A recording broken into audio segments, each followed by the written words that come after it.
Hey guys, welcome back to Medicine Deconstructed. I'm your host, Dr. Jay Rutland. As West Coast Lung closes their first year of business, I want you guys to understand 5 things that I did throughout this year to help the business grow. There are things that you gotta understand, and there are things that you gotta build upon to be able to improve and increase your own revenue. Pay attention to today's episode. I hope you learned something. Let's get it going.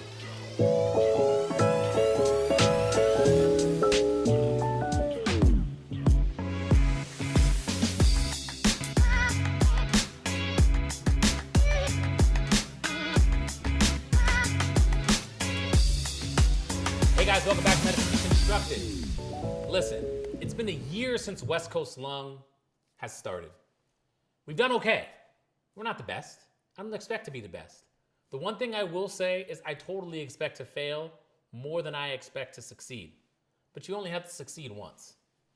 These are 5 things that I've learned along the way that I think are important for you to do when you start your medical practice. We talked about the first 5 things. I would call this the next 5 things. The number one thing you need to be doing when you're starting your medical practice is reading. Read everything. Read anything. Read about pathophysiology. Read about the business of medicine. Read about anything on whatever platform you want. But you have to spend the time reading. You have to work really hard, and you have to train yourself to read something every single day. Because again, the goal is to be better than you were yesterday. And you do that and can accomplish that simply by reading.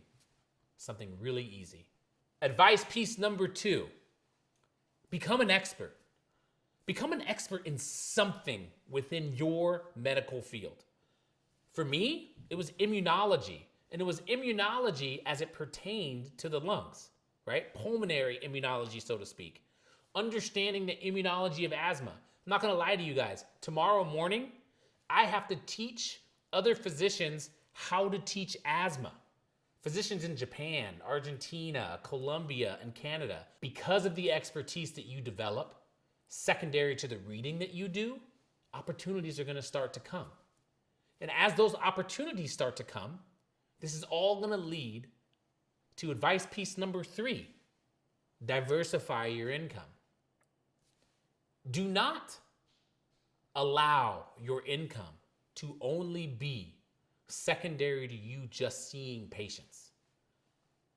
Don't allow that to happen. You need to have other areas in which you can make some money. Whether it's consulting, whether it's educating, something I got to do tomorrow,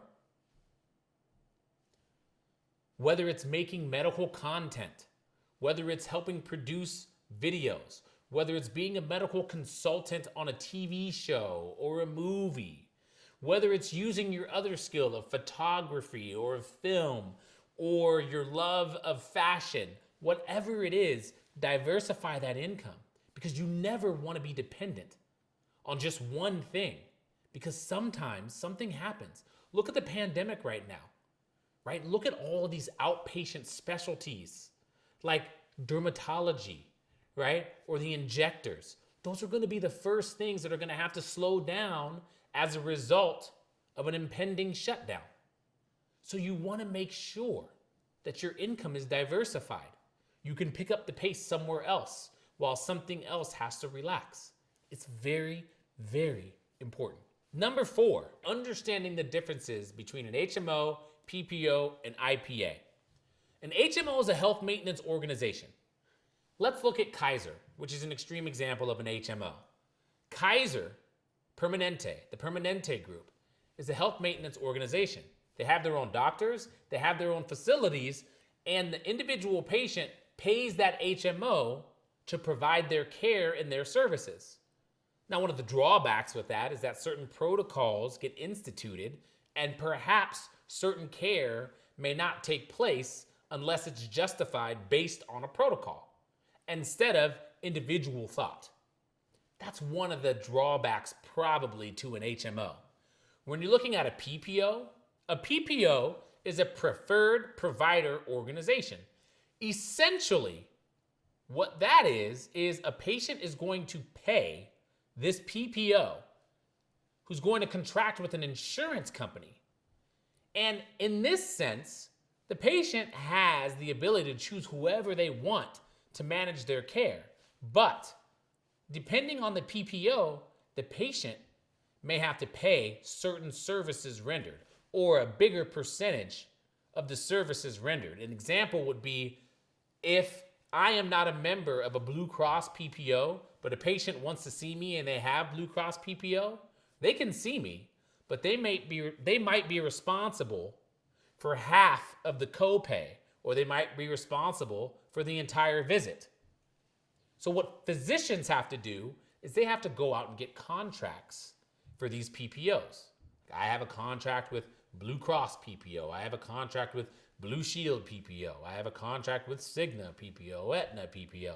And so all of these insurance companies are allowing these patients to pick whatever provider they want. But when they're in contract with a certain provider, it's cheaper for the patient. But at least the patient gets to decide who it is they want to see. That's what a PPO is. An IPA is kind of like an HMO. So they have medical services and some have medical facilities that are offered to the patient, and the patient pays this individual IPA. And the individual IPA has physicians that work for the IPA or are contracted with the IPA, and the patient can see only those physicians that are contracted with that IPA. Most people feel and deserve health care, and they want to participate in their plan and choose physicians that are a part of their plan. It doesn't matter how much you separate yourself from anyone, honestly. So you want to understand the PPOs, the HMOs, the IPAs in your area and select your job or select what you want to accept based on the region in which you reside. This all leads to number 5, which is know your reimbursements. Know how much you're getting paid for this visit. Know how much you're getting paid for that visit. Something I didn't touch on was Medicare. So Medicare is responsible for paying for people that are over 65 years of age. People can have Medicare and a PPO. And generally speaking, the Medicare and that PPO will have a certain percentage that they're responsible for in terms of the patient's visit. So Medicare may pay you 80% of the visit, and the PPO may pay the other 20%. But I want you to understand what that percent is. And I want you to understand how much you're going to get from those visits. At times, you may see a patient, and you think the patient needs a procedure. I'm a pulmonologist. I might think the patient needs a lung biopsy. I might think the patient needs an endobronchial ultrasound with biopsy. I might think the patient needs a thoracentesis, where I take fluid out of the lung. I have to go through an authorization process. I have to ask their insurance company if it's okay if I do this procedure. I have to present them with notes and objective data to prove that the procedure needs to be done. And then once authorized, I know that I'm going to get reimbursed for the procedure that I perform. And I know how much I'm going to get paid for that procedure. I'm not saying that doctors need to be greedy. I am saying that doctors need to understand the business surrounding their practice. They need to understand what they're going to be reimbursed for, how much they're going to be reimbursed for it, and they have to know how much they're paying for their rent, for their spot, right? How much are they paying their staff, and how much money is coming in, and how much money is going out of the practice. That's what makes you a successful entrepreneur and medical professional. I'm nowhere near being successful, but I can tell you that I read. I can tell you that I have become an expert and will continue to become an expert. I can tell you that I understand reimbursement. I understand the differences between HMO and PPO. All of these things. And I can also tell you that one of the most important things that I've ever done is diversify. That's why I'm doing this. I'm trying to diversify what I do. I appreciate you guys being here. Thanks for joining today's episode of Medicine Deconstructed.